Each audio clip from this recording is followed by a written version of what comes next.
All right, my beloved Madridistas, welcome back to the channel. Okay, let's talk about this very bizarre match against Alaves. I mean, this was just kind of weird the way things developed.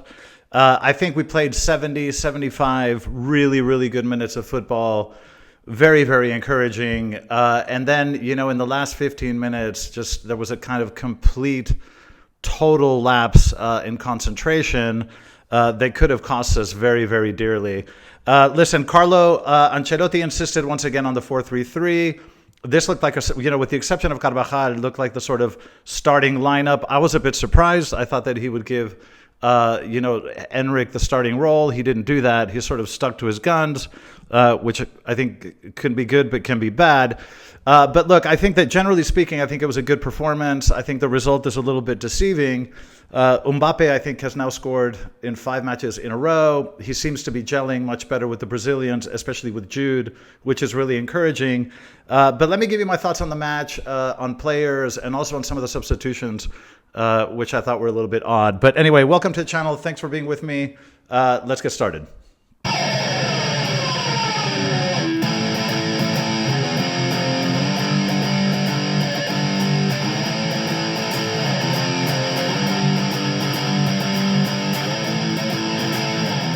Madridistas, welcome back. Okay, let's talk about the Alaves match, which, honestly could not have started any better. I mean, literally the game starts.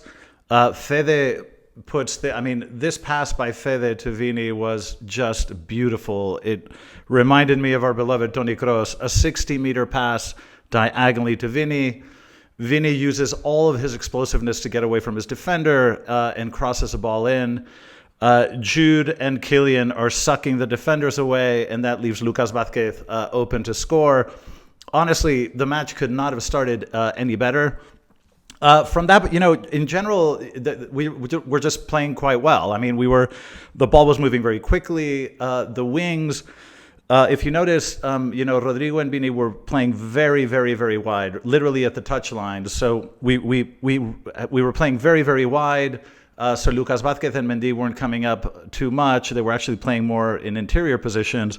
But by spreading the wings so much, we had plenty of space, which is exactly what our players need. And I think we were, generally speaking, playing quite well. Now, after the first goal, it felt like things were so under control that, we started, kind of getting a little bit more lackadaisical. I mean, we were dominating, we were playing well, but, maybe a degree of the intensity kind of toned down just by virtue of being ahead.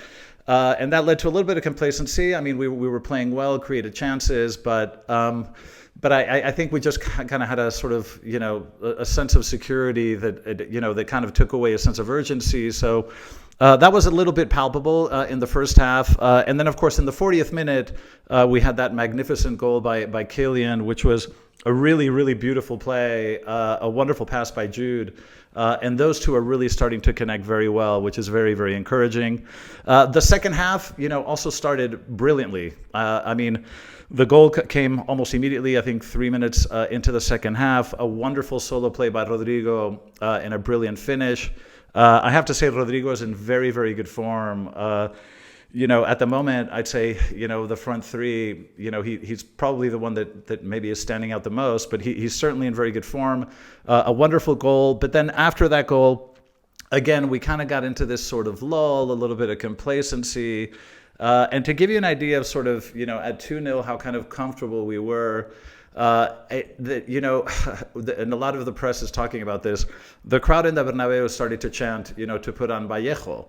Now, at this point, it really felt like, the game was under control, and Ancelotti, actually acquiesced to the chants and actually put Vallejo in. I think his initial idea was to put in Jacobo. So, Vallejo came in, and I think the substitutions, if you kind of combine the substitutions with the scoreline, it kind of signaled, okay, well, we're done here. This game is sort of done. And I think that really just our level of intensity dropped. Vallejo, of course, didn't do a great job in the 2 goals, especially the second one. But it gives you an idea of how difficult Carlo Ancelotti's job is because, the Bernabeu was sort of chanting to put Vallejo in because I think, out of empathy. Now, if he doesn't put him in, he'll get criticized. But if he puts him in and Vallejo makes a mistake, he'll be criticized. So it's just very, very complicated for Ancelotti to sort of manage these type of situations. But look, once the substitutions were made, we took Fede off the midfield. Fede was absolutely crucial, and we really felt his absence. And like I say, the substitutions kind of signaled that, okay, whatever, let's just have fun now. The game's under control. And that was a very serious mistake. And hopefully that's one of the takeaways from this match, is that we need to concentrate until the final whistle. And I hope that that's a takeaway from this match. One thing I want to mention about the substitutions, I was really surprised that Carlo didn't take Vini off. Okay, Vini, he was on a yellow. We know how temperamental he is. He's a very temperamental player. And you know that the refs are constantly after him, and trying, and anything he says these days is a yellow card.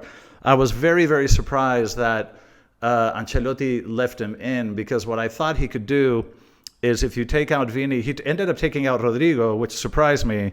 I thought if you take Vini out, you can secure that he's not going to get a second yellow. We have an important match against Atletico de Madrid next weekend, and it just seemed very risky to me. But that would have allowed you to put Kylian on the left, and it would have allowed you to put Endrick in the middle. Instead, what he did was he took out Rodrigo, and he put Endrick on the right wing, which was a little bit surprising, because it didn't strike me as sort of his natural position. But anyway, that's that's sort of the way the game ended up. We ended up with they scored 2 goals in the last few minutes that very scary. Like I say, Vallejo did his part. I think in both of them he could have done more, and I think especially in the second goal. But look, overall, I think the performance was positive. I think we're playing a lot better. I'm seeing the players gel a lot more, not just Kylian with the Brazilians, but especially Kylian with Jude. I see a lot more combinations there, kind of very quick passing, very instinctive passing. So I think generally speaking, the score is a little bit deceiving. We shouldn't get too paranoid about what happened. I think it's a good wake-up call going forward, that we can't let our guard down. We can't make charitable substitutions. We have to make football-oriented substitutions, and don't let the crowd influence you, or even human empathy influence you. We need to play games to the final whistle, and the objective is always to win. Look, in terms of individual players, I think Lucas Vázquez and Mendy played pretty well. I think they defended pretty well. They didn't participate too much in attack, like I say, because our wingers were playing very wide. But I think they played well. Lucas Vázquez, I think, always sort of steps up when he's called upon, except those last 15 minutes in the 2 goals. I think he could have also done a little bit more. But I think they had a pretty reasonable game. Rudiger and Militao, I thought, were also quite solid. I thought it was interesting that they seemed to switch positions, because Militao was sort of center left, Rudiger center right. And I don't know if that has something to do with our problems in the last few matches taking the ball out. But anyway, I thought that they both played a pretty solid game. Jude, I thought, was excellent. And I really think that this team changes when Jude is on the pitch. He's our most important transition player. He just really does glue things together. And is an absolutely tireless worker. And all the things I've said about Jude in the previous videos apply to this match as well. Fede was the absolute motor of the team. His running is it's something inexplicable to me. Some of the sprints, are just unbelievable. I was very happy that he got a few minutes to rest, and Ancelotti finally gave him some rest. On the other hand, you can see the vulnerability in the midfield when he's not around, and that does concern me. So Fede played a fantastic match, and boy, oh boy, we need to keep him healthy, because he makes such a difference. Tchouaméni, I think Tchouaméni had a solid game, but I have to be honest with you guys. I'm really waiting for Camavinga to come back, because Tchouaméni's doing a very good job, solid player, but he's a lot more static. Okay, Camavinga brings a lot more dynamism into the play. I think he's quicker, he's faster, he's more inclined to push the ball forward. I think he has better technique. I don't know. I just think Camavinga is a more dynamic player. So I'm really hoping he'll come back, and I hope that when he comes back, that Carlo will give him a chance to play that position. But all of this said, I think Tchouaméni played a pretty decent match. Now the 3 guys up front, I think they all played well. I mean, they all played very well. I mean, Mbappe is doing everything that he can in that number 9 position. His finishing was excellent, and he's starting to combine really well with the Brazilians and especially with Jude. Rodrigo, I think, is in really, really good form. Vini is always Vini. He's just explosive and unpredictable. And I think the front three played very, very well. In terms of the subs, look, Vallejo, we all know, is very, very nice kid. I think, his problems last year were not physical. I think they were sort of psychological, mental, and we all really feel for him. He's a great kid and a great person, but I just don't think that he's up to the level required to play significantly for Real Madrid, which saddens me to say, but I think it's true. Luka Modric was quite quiet. I didn't think he made much of an impact at all. Arda Güler was okay, but again, didn't really do anything noteworthy, to be honest. And Enric, it is, I think, of the subs, the one that really looked the most compelling. I mean, Enric, I do think that this player is special. It's very hard to put your finger on what it is. There's a certain explosiveness, power, and speed. There's also movement off the ball and a kind of level of alertness that you just get the feeling when he gets the ball that just like something exciting is going to happen. Like there's this tension, when he's in possession, you just feel something's going to happen. Incredibly powerful, has just an unbelievable shot, very quick trigger, very quick release. I just think Enric is a magnificent player, and we really need to see more of him. I was kind of hoping he would start in this match, but Carleto chose not to. Okay, listen. So basically, I mean that's kind of what I think. I think this was a good game. I think we're moving in the right direction. A lot of things that I see are very, very encouraging. But of course, we have to concentrate to the last whistle, and we can't just assume that games are over when there's 10 minutes left. So, but generally speaking, I was pretty happy. Now, I do have to mention a couple of you guys have said in the comment section, don't talk about refs. We shouldn't be talking about refs. Well, I'm really sorry. Okay, I'm sorry. I've been watching the sport for 50 years. Okay, and not just La Liga, the EPL, which I love, the Bundesliga, Serie A. I've been watching this sport my entire life. I can tell you when something is wrong. Okay, and I can tell you when something smells like shit.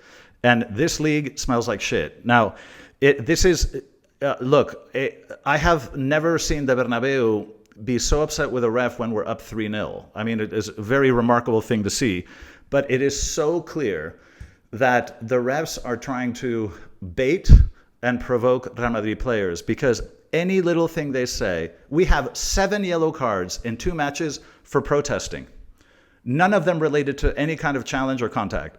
7 yellow cards in 2 matches for protesting. So if a player goes like this, that's a yellow card, apparently. If Fede goes like this, that's a yellow card, apparently.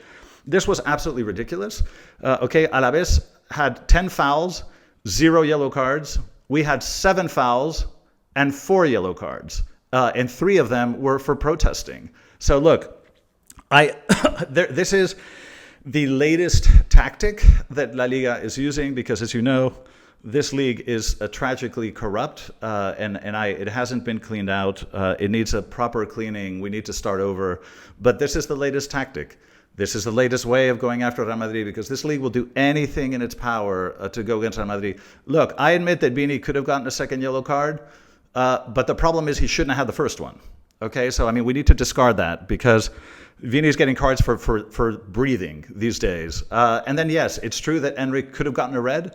I'm not saying that every single call is against us, but there is a very clear agenda and a very, very clear pattern. And I'm not the only one saying it. Everybody here is just appalled because it's so obvious.